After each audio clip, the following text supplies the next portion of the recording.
Imagine stepping into the shadowed halls of the Forbidden City, where silk curtains whisper secrets and the air is thick with the scent of incense and forbidden desire.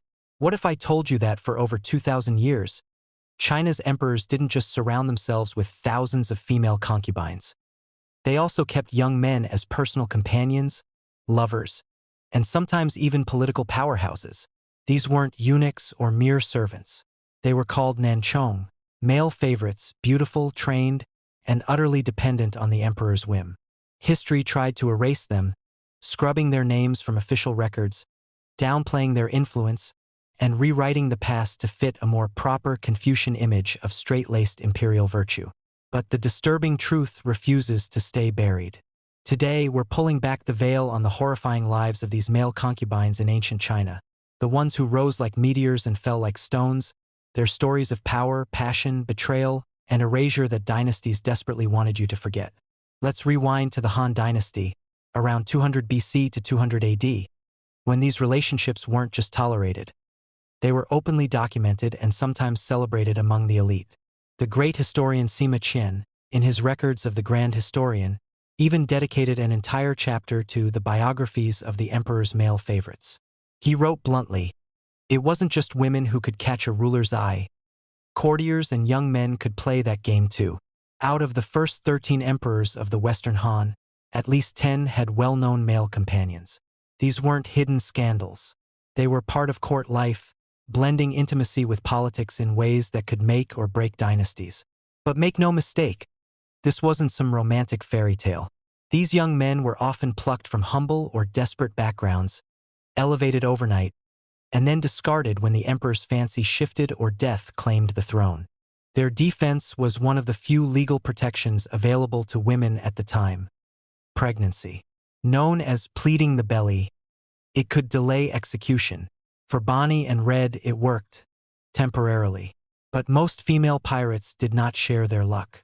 Many faced their verdicts in complete silence, knowing that in the eyes of the court, they had been guilty from the moment they stepped aboard a ship.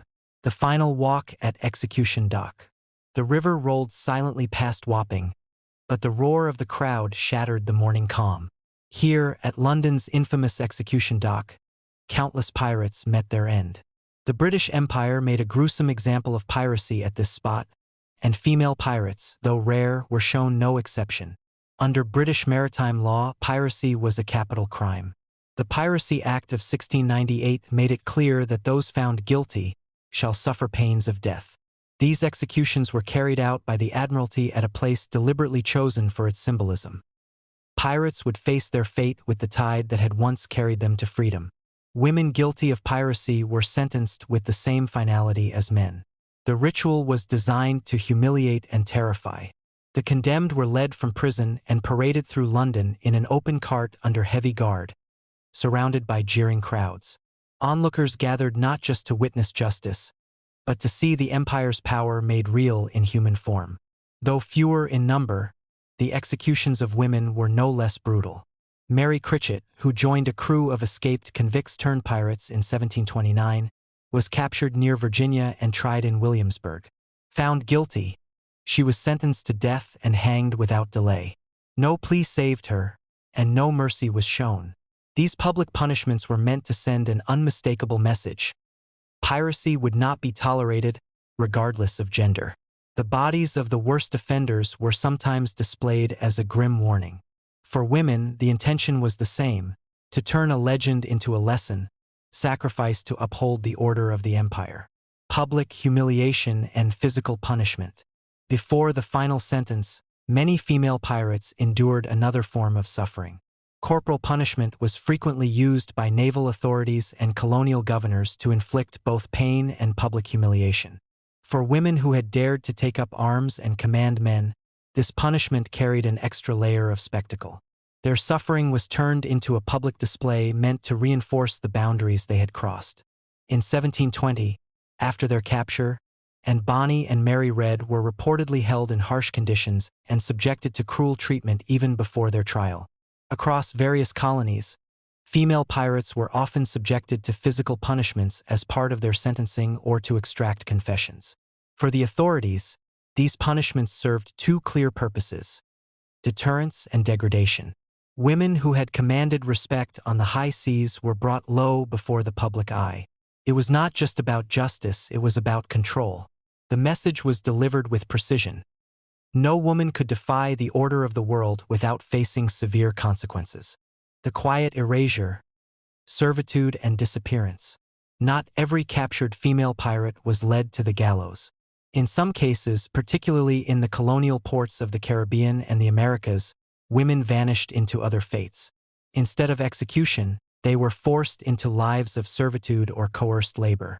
However, clear historical records of these specific fates are rare, as women involved in piracy often fell through the cracks of history.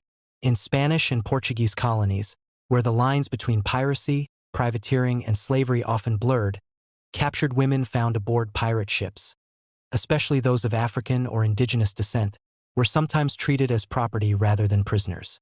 Archival records from the late 17th century describe women taken from pirate vessels and processed as spoils of conflict. Black and mixed-race women found on ships were frequently assumed to be enslaved, regardless of their actual role. They were absorbed into plantation economies or placed into domestic servitude by colonial officials and merchants.